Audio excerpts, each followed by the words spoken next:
I start by getting some inspiration from Pinterest, and here I'm just typing in some Canadian themes to get some ideas. Later on I make a board in order to save all of these, and I call it the Canadian Pride Doll board. I make it secret so that nobody else can access it because I just want this board to be my own personal inspiration.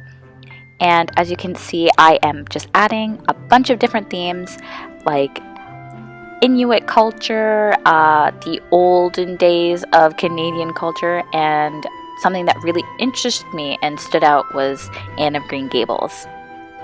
Here I am just checking out all of the different posts that I have chosen, and I think I am just gonna go ahead with Anne because I really feel she is a huge part of Canadian culture. Now, time to make a design. For this doll, I have decided that I want to go with this design. I am going to be giving her bright red hair, her iconic hat.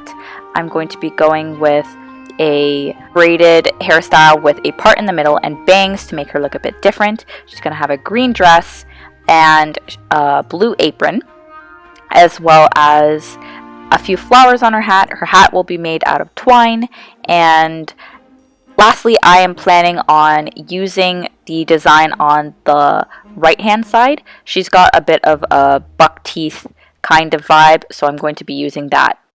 For this project, I'm going to be using an apple white doll, and the first step is to remove her factory hair and face paint.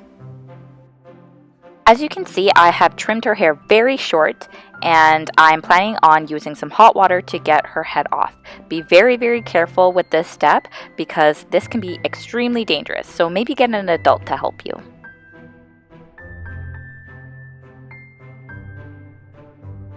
Since her head is going to be soaking in this water, try to get all of the bubbles out so that she can stay underwater a little bit easier. Here I am just removing her head using this tea towel as sort of a guard between my hand and the hot water. Be very careful, and the head just pops off like that.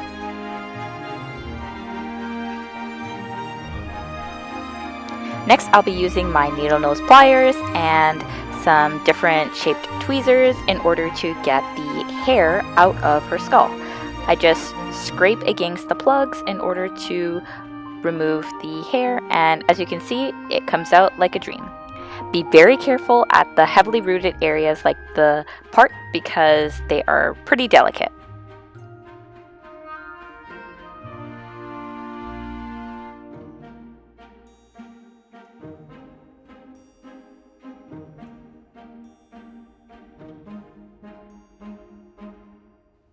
Now that we have a bald doll, we are going to be removing her factory paint, and in order to do this, I used 2 Q-tips, acetone, and some cotton rounds.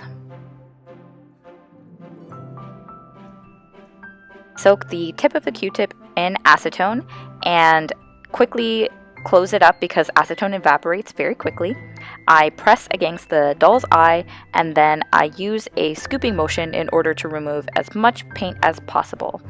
Swiping around the paint on the doll's face can actually stain it, so be careful and use scooping motions to remove any remaining paint.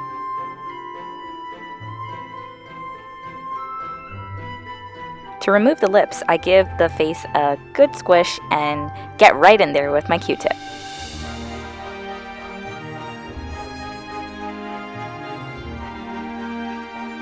I give the face one last once over with a cotton round, and then I cup the scalp with the cotton round in order to remove as much paint as possible. And there we go! Now that she's all prepped and ready to go, we are going to be adding, oh, look at my hand. We are going to be adding hair for this doll. So my plan for this doll is to give her a center part because I want her to have bangs that part in the middle, and she will be having pigtails as well. First, I start by preparing the paint that I'm going to use. I use acrylic paint in order to color her scalp a bit of a darker color than the yarn that I will be using. Use a combination of orange and red in order to get a color that I'm satisfied with. Once I'm happy, I get straight to painting on the doll. Just paint carefully around the hairline, being super cautious not to flood the hairline too much. You can clean up any extra paint with acetone. When you're finished, set the doll to dry. I use a wooden skewer to keep her away from anything. Once she's all done and dry, you can get straight to rooting her. I use a single strand from these lengths of yarn that I've pre-cut in order to root her part. The reason I use a single strand is because it helps to protect the doll's head from being too damaged when you plug a whole strand of yarn. It is also easier to brush out when you are done with the doll, and it is easier to plug because the strands of yarn are actually the right size for my rerooting tool. So I just go from the front to the back and I part in a straight line in order to get the part to be as even as possible. Also, one other thing is that you might want to choose a yarn that's more shiny or has a sheen, because once you brush out the yarn, it will have a really beautiful shiny texture and will look really realistic. I take one strand at a time and my homemade rerooting tool. It's just an X-Acto knife handle with a needle that's cut on an angle throughout the eye. Match the ends of the piece of yarn so that they are equal, and then using the groove between my fingernail and my finger, I hook the strand onto the rerooting tool, and then I choose the part in the head where I believe that it is the direct middle, and I carefully punch through.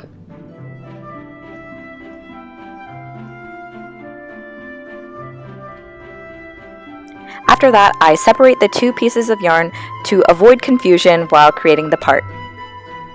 Now to continue down the rest of the head.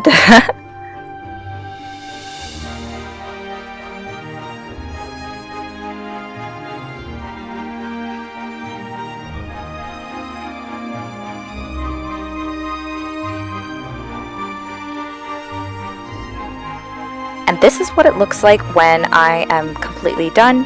I actually decided halfway through that I would do a zigzag pattern, which I really think goes better with Anne's personality. I also filled in some sparse areas, and we are now ready to move on to the face up afterward. Before we start, I just want to show you what I do to root sparse areas.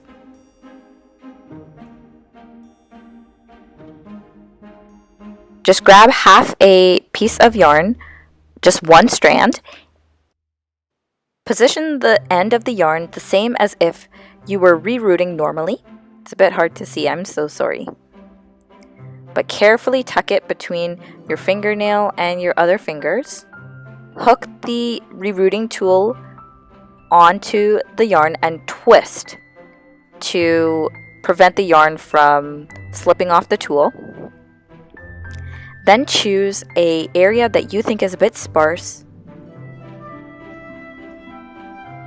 I'm choosing this area towards the base of the skull, and then you just plug the skull. Be careful while removing the rerooting tool. You might have to do a little bit of a twist in order to remove it, because the tool is going to pull the hair out unless you're very careful. But that is how I get one strand in. Pin the doll's head with a protective layer of scrap cloth before you spray her. I personally use UV cut flat, but you may want to consult your closest craft supply or hobby shop to see what's available to you. It's not easy to find in Canada, but I managed to find a small supply at an anime store in the city near where I live. Also, be very careful when using Mr. Super Clear. I have a particulate respirator that I use whenever I spray because MSC is highly toxic if breathed in. I always make sure to spray outside in a well-ventilated area with my hands extending away from my face. I wait for good humidity and give the doll's face and body 2 sprays before I get started, waiting half an hour in between each spray. While I wait for my layers of MSC to dry, I prepare the yarn. I cut equal lengths of yarn and tie them to a knitting needle using a quick release knot. You can add more strands to make the bunches thicker as well. Like that, I fill the knitting needle.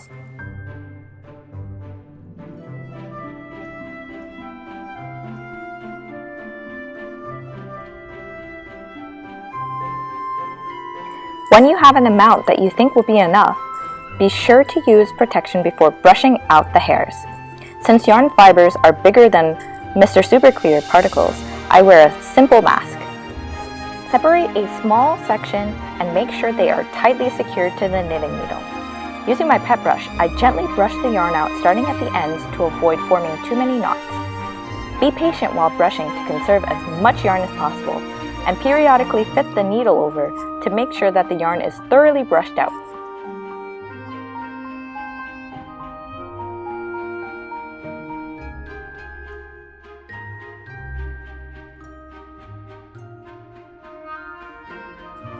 When you finish brushing out the yarn, go over all the strands one last time.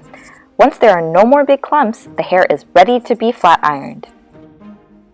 I use my regular flat iron that I had since childhood, but you can use flat irons with multiple settings in order to get a better result.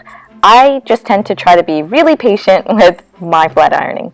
Here you can see exactly how slow I'm actually going in real time.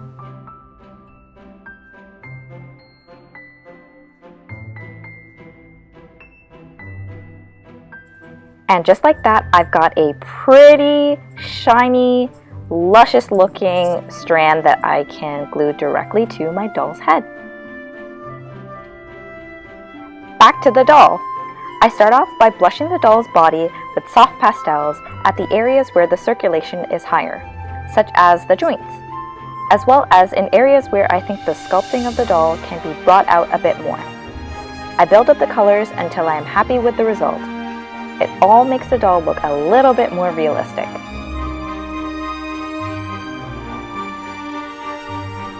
Now for the face. I start by using a light brown watercolor pencil to draw her buck teeth. I'm sorry if my hand is in the frame too much. It's hard to get the right angle while also doing precise tiny strokes. After outlining the darkest parts, I add pastels to make her lips rosy. I use a kneaded eraser to remove any excess pastel. I blush the face using a similar color that I used on the lips, but be very careful not to use too much. Blushing should be subtle. I use the same light brown watercolor pencil to outline the upper lash line of her eyes. Then, I outline the irises with white so it isn't so noticeable. If you have trouble getting the right shape or any trouble with symmetry, you can try using this technique to create an outline in order to be able to erase it much easier without notice. Anne is going to have green eyes, so I go in with a light olive color, only to realize that I should have started even lighter.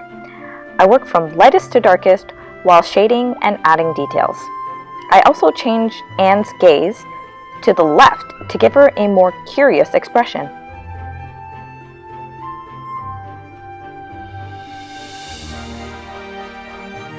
I make the most of each layer of MSC by coloring as much as I can.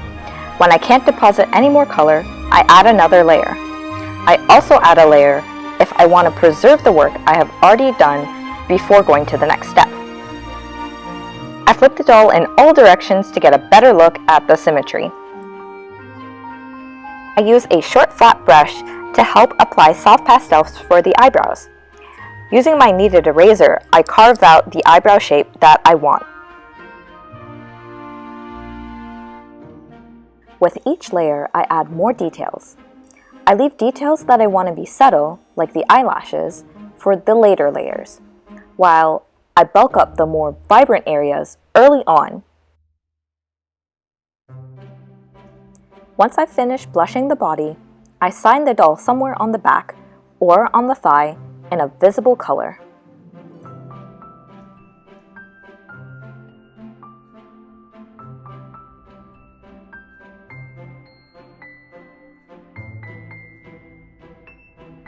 To make more realistic freckles, I dilute watercolor and use a small paintbrush to flick drops all over her body.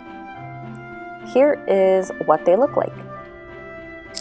The unpredictable splatters and different shades of brown really help to add visual interest and realism to these freckles. Just look at that little hand. I do the same to the face, except this time I block out the eyes and lips because I don't want the freckles to interrupt the artwork that I've already done there.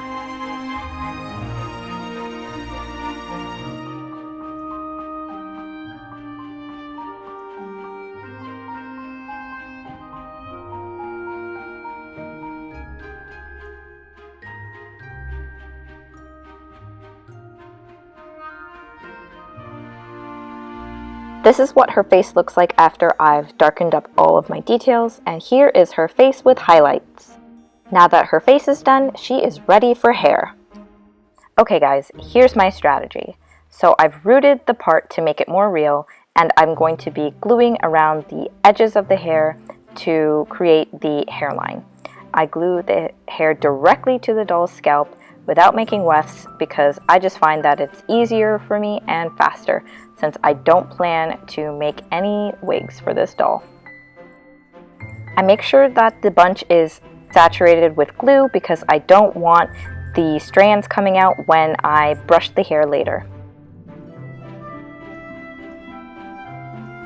I glue the bunches at the part in the opposite direction in order to mask the glue that is going to be peeking through if I did it the opposite way.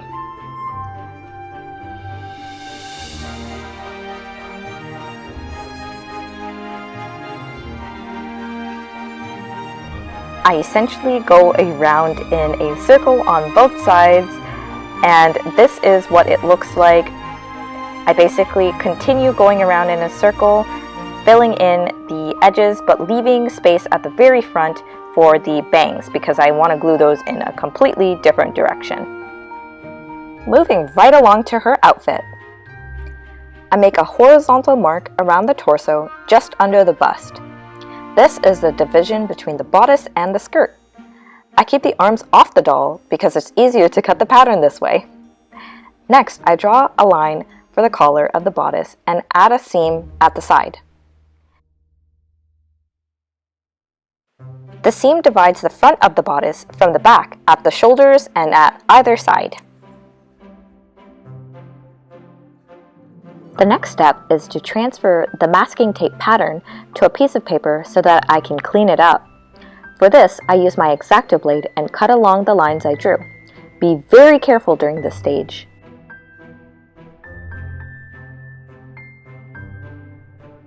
Carefully, I peel off the pattern pieces and flatten them out onto the piece of paper.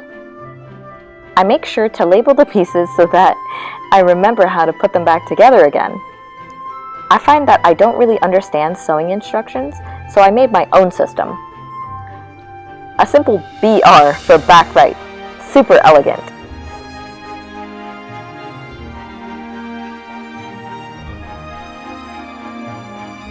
Next, I use a ruler to sort of measure out where I want the skirt to fall. I decide that I want the skirt to be about 9 centimeters. Once you have all your pattern pieces, prepare the fabric by ironing it. I use my flat iron because I'm lazy, but I do have a regular iron if I need it.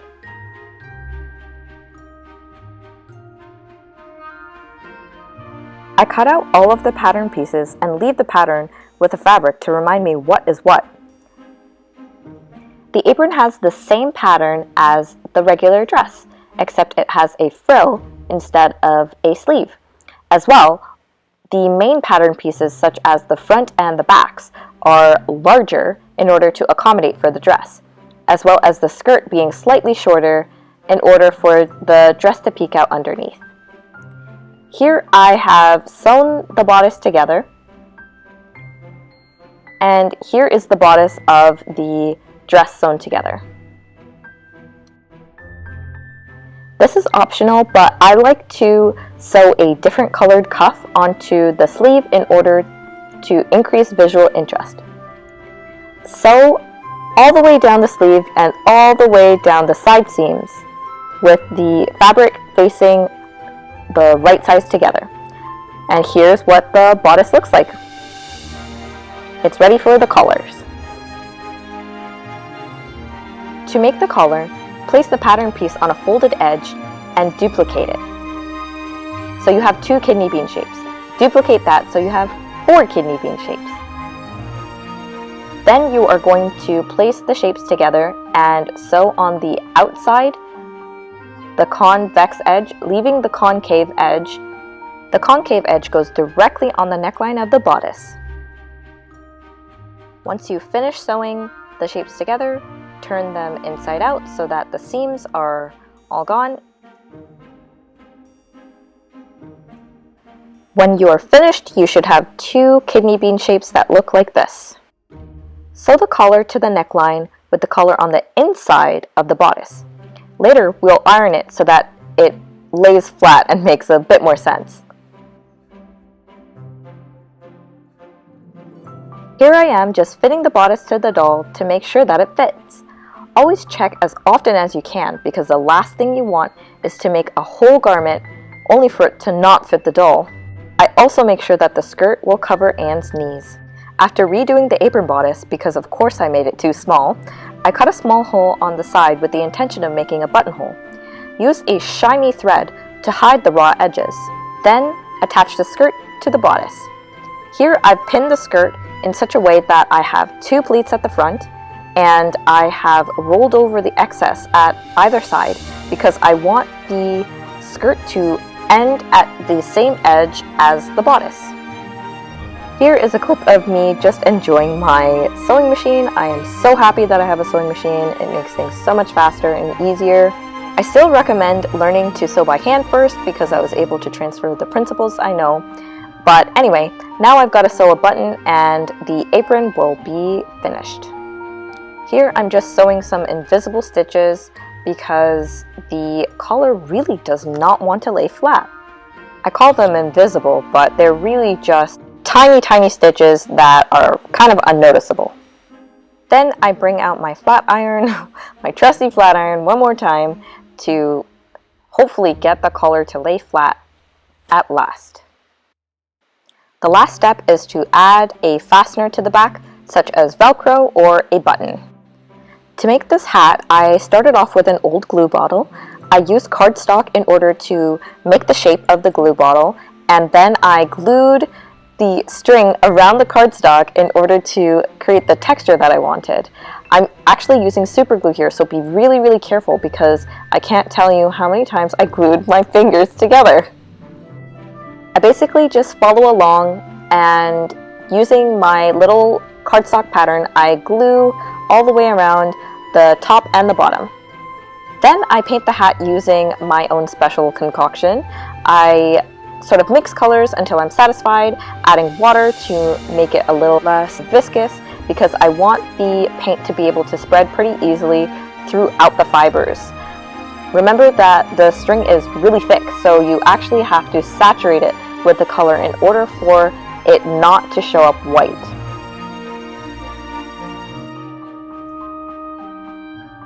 I decide that Anne needs some socks, so I choose a color that is different but also still complementary. This dark red cranberry color matches with the green of her dress, and I just use some old stretchy fabric from a t-shirt that I had. As you can see here, I am just deciding what color ribbon I want to use to decorate the hat. I initially thought I wanted to go with a blue or maybe a green, but the dark teal just spoke to me, so I ended up going with that. I also decorated the inside of the hat, which you can sort of see with a satin type material as well as lace.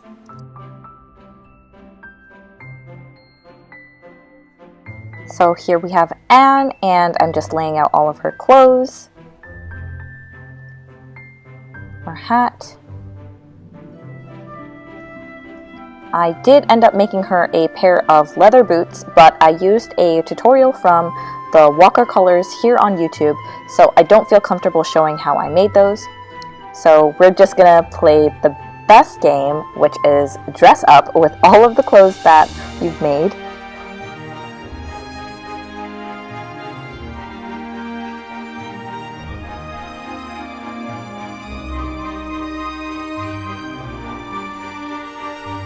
And to top it all off, her cute little hat. I just have to add her 2 ribbons to her hair and she'll be done. So please enjoy some of my favorite shots from her photo shoot. I've been asked a lot about how I take my photos, but these were all taken in and around my backyard. If you're creative enough, you can make even a mundane scene look beautiful.